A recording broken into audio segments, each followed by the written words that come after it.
Well, yes, the governor of Lagos State was at the scene yesterday where he announced that 6 persons were rescued from that rubble, and then, 3 others also involved in some of those matters. But unfortunately, the body count has risen to 21. Several other measures were announced, which we'll just take a look at some of them as we progress now. So we've got Mr. George Akinola, who is the president, Building Collapse Prevention Guild. He's also a fellow of Nigeria Institute of Architects. Good morning. Thank you for coming on today. Morning, Chimbali. Well, building prevention collapse. You are not able to prevent this one. Well, it's an advocacy series. We've been on this for a long time, actually since 2011, advocating on a review of the system. Because what has been a systemic failure for over 100 years, you can't correct it in 10 years. So we've been advocating for a lot of changes, a lot of change of mindsets, change of laws, change of building procurement processes and all the rest. And part of our advocacy is what gave birth to the Building Control Department of the Lagos State government. So is that to say that professionals in that building industry do not adhere to even their own ethics in building? There are a plethora of problems, not only with the professionals, because actually the statistics have shown us that not more than 20% of the buildings that you see standing out there are designed by professionals. Including the ones that are above 5 floors? Whichever.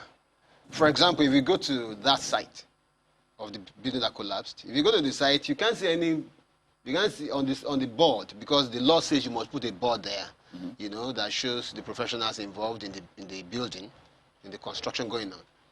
Nothing shows the architect, nothing shows the structural engineer, and all the other professionals that are involved, the quantity surveyor. Nothing, there's nothing about them. They just give some acronyms, FMA, whatever, and then a phone number. Yeah, because that's not the professional way to do it. So what did your guild do about this? My guild is made, for example, there are 7 professional bodies in the institute. These professional bodies are representing architecture, town planning, and so on and so forth. My guild is a combination of all these professionals, together in a guild. We are not an institute. But what we have been doing, we operate in every cell. It's a private organization, it's an NGO. We operate in every cell, and we keep reporting to government. We don't have coercive powers. Did you report this case? We didn't see this case because government officials were there. You didn't see this case? How would we know? No, in terms of excuse me, let me... The board you spoke about, you didn't see the board? No, the board was reported. Such things are reported. On a daily basis on our platforms, we keep sending to supervising agencies. We send to Building Control, we send to Ministry. So can we say that your guild sent as much information to relevant authorities about some of the concerns and defects which you noticed about this collapsed building? This particular one? This particular one. No. Don't let's be... That's far-fetched. Why? Because in Lagos State, there are over 10,000 buildings, more or less, over 10,000 buildings going on. We are in the 57 cells in the state and in other states. What we do is what we observe, whether we observe defects and errors, we inform the government and its agencies. We will miss 1 or 2 that we don't know. Did you miss this one? Of course, we didn't see it.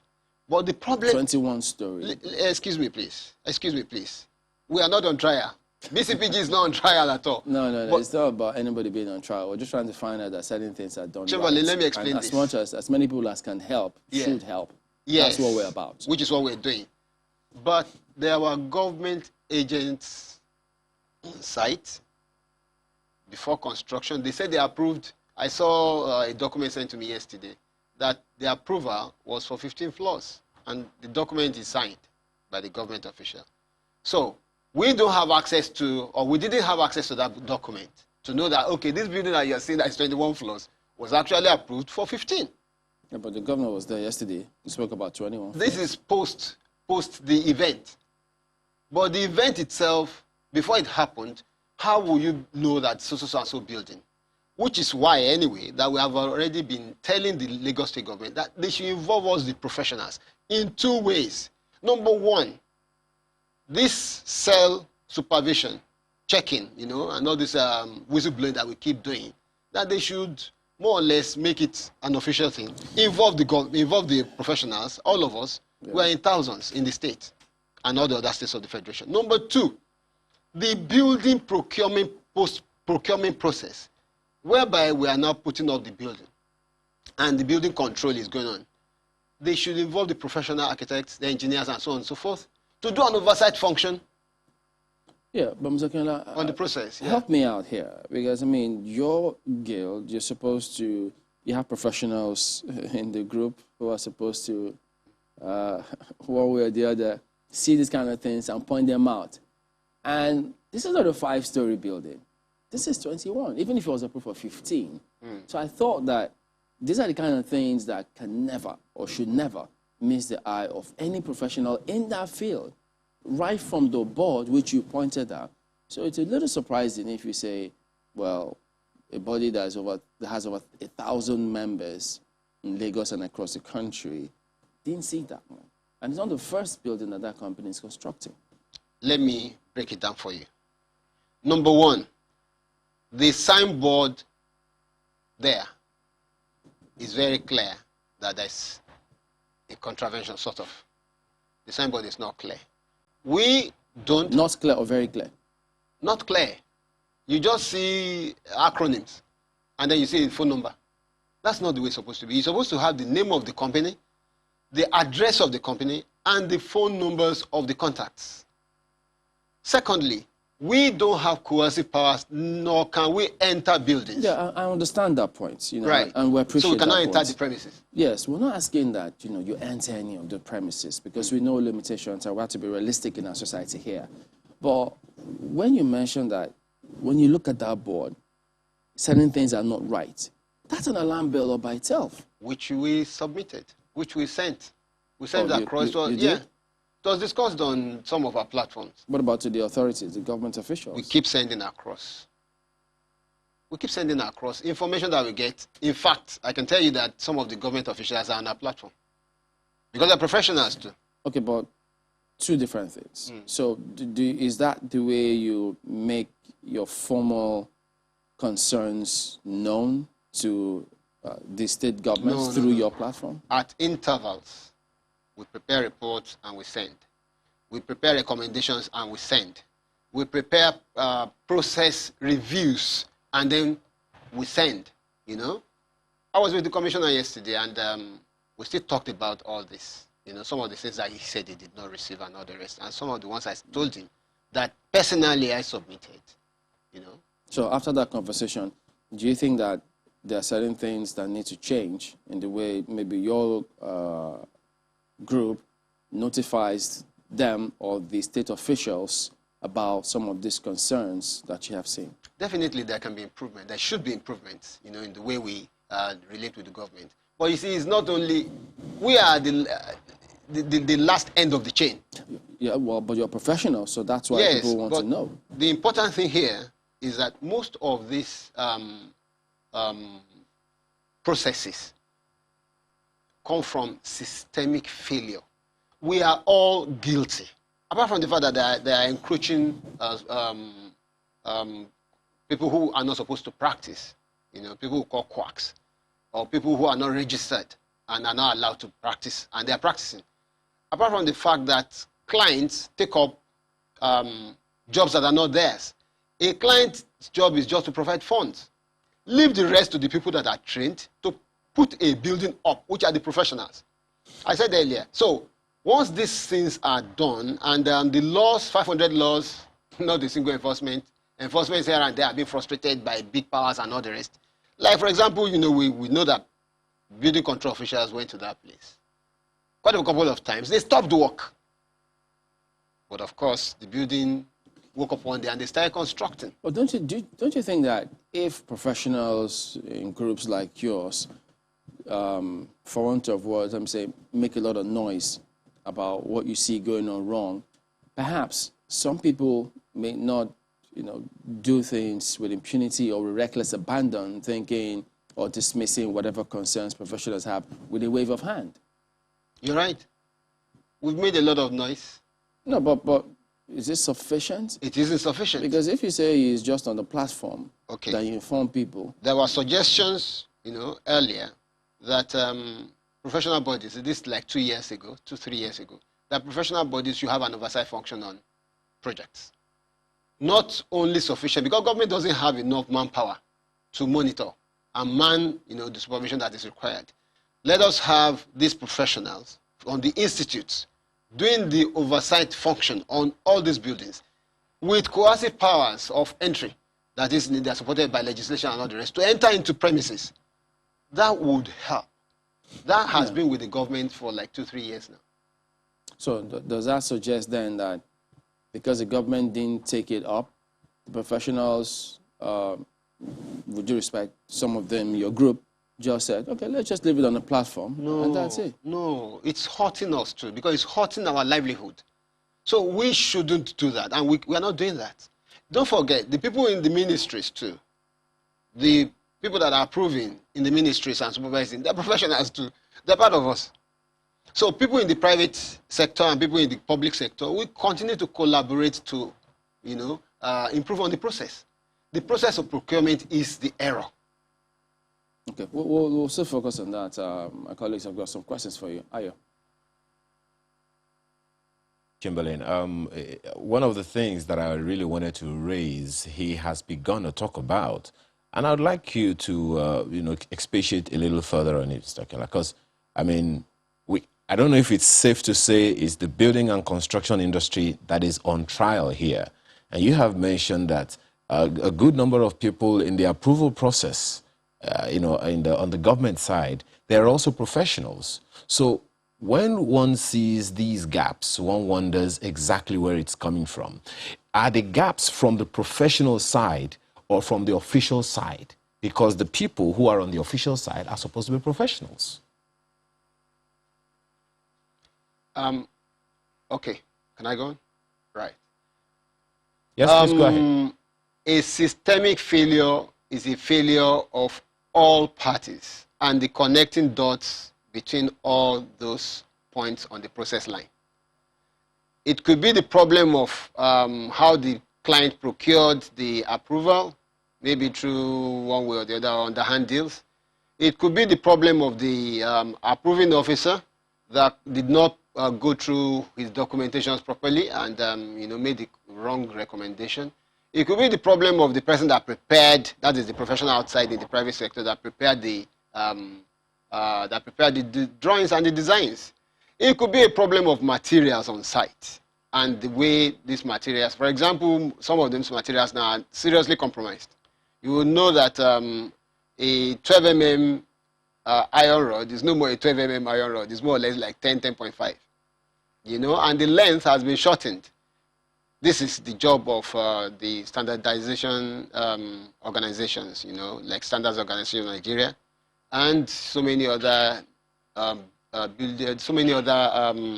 people in the industry. So it's a complete systemic failure. But you see, the only way we can get out of this, a 100-year problem, as I said earlier, is to continue to address the problems as they arise, before they arise. Sometimes, we have to... how swiftly we're able to take on those issues is where the problem lies. The building and construction industry, expectedly, is a highly regulated sector. If it is as highly regulated sector as one would expect, like maybe the medical profession, one wonders why these things happen from time to time. What's important here to note, and which perhaps the professionals should give a little more attention to, is that the lives of people are always at stake. So if there are corner-cutting measures being put in place or being achieved and no one is saying anything, it is the industry that is being indicted. So why then should investors come into the country and work with professionals like you when the professionals themselves cannot hold their own as far as the industry is concerned? You see, most of the collapses that we've had, we've not had an indictment of professionals. That is a very strange thing.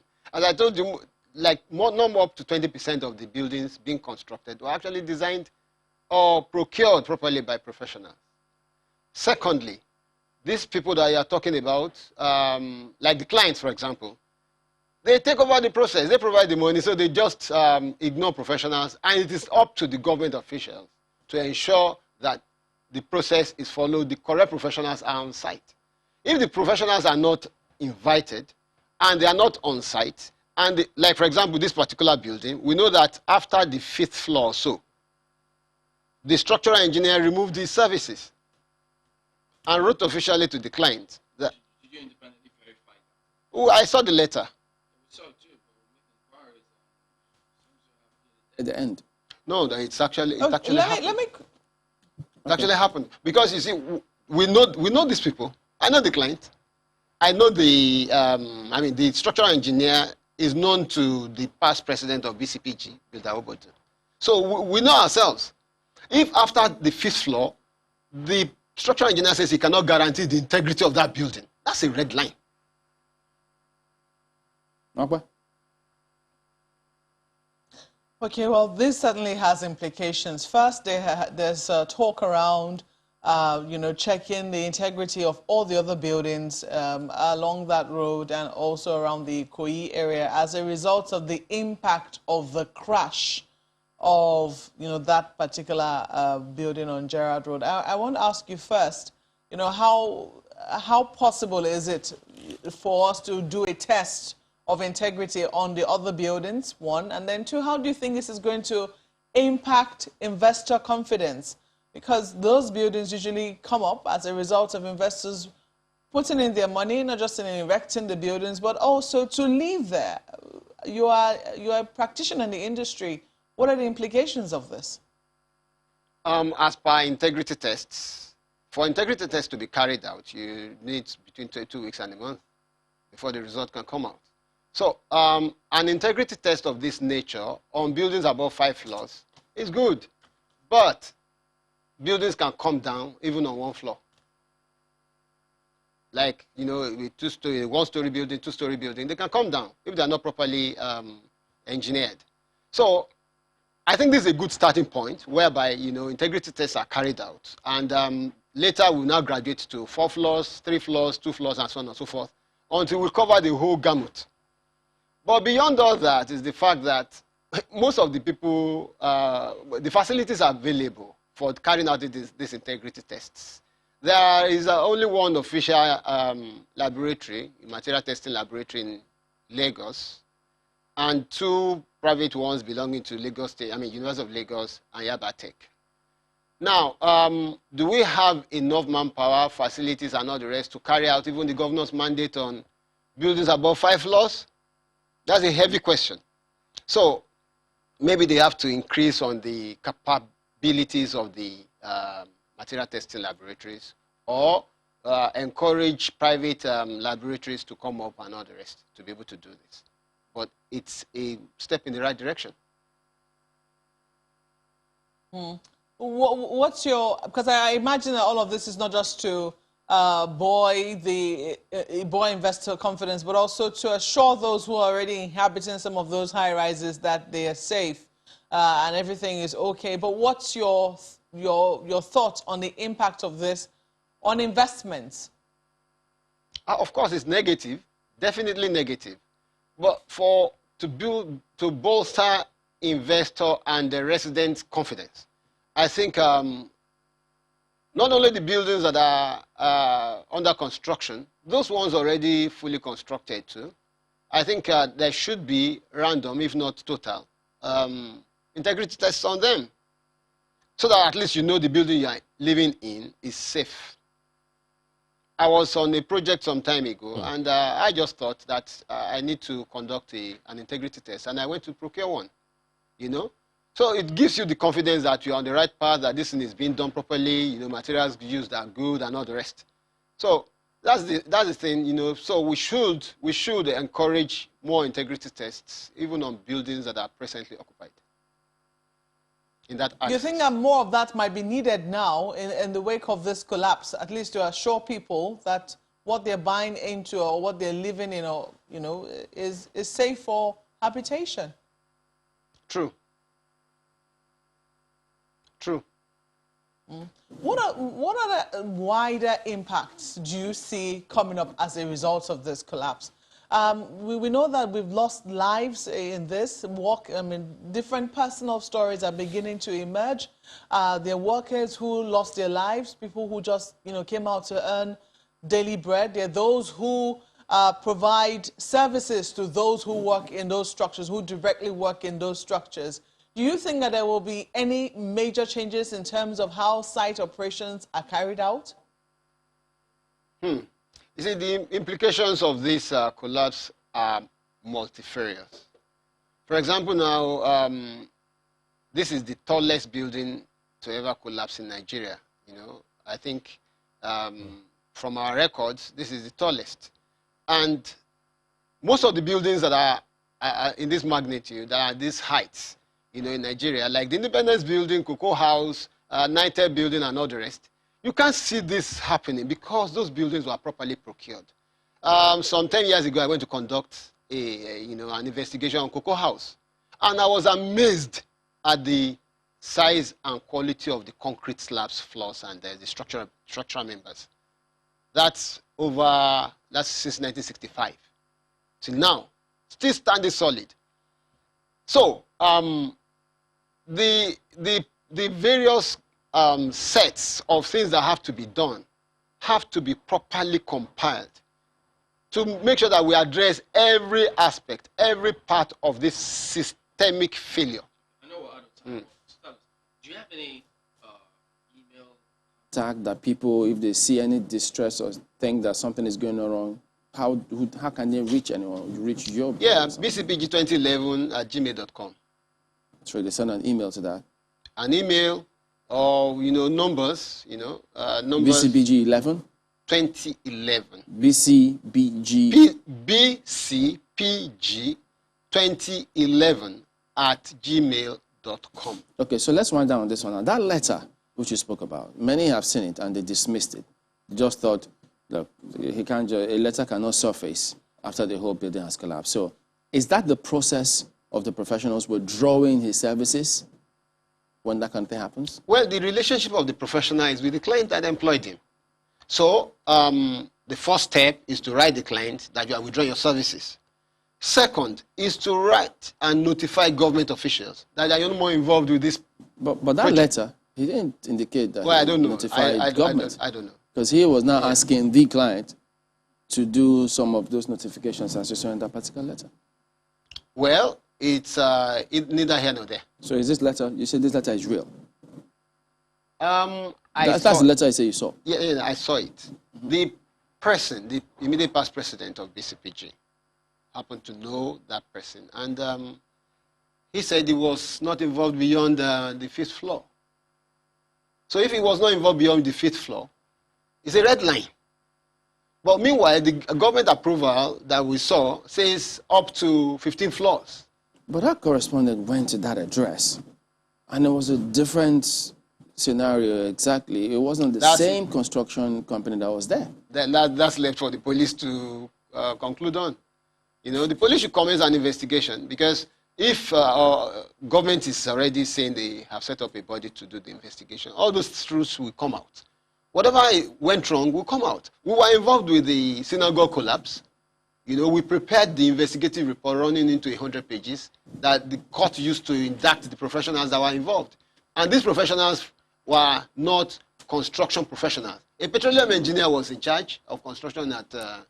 what was he doing there? So are you optimistic that this time, this panel announced by the governor, the report will see the light of day, or we'll get to the bottom of this? Or people will be punished or face the law? Well, I can't talk for government. No, are you optimistic? I want to believe that something positive will be done. This is too grievous. But that means you're not optimistic. You want to believe, you're not optimistic. I have seen enough to know that this is a change of thought. Because I saw the governor there yesterday. The governor was extremely sober. He was disturbed. The commissioners there were extremely upset and disturbed, not because of their profession, their work or their job, but they are disturbed because it's a serious indictment on the process. All right, George Akinola is the president, Building Collapse Prevention Guild. He's an architect, and so he is a fellow of Nigeria Institute of Architects. Thank you for coming on this morning. My pleasure.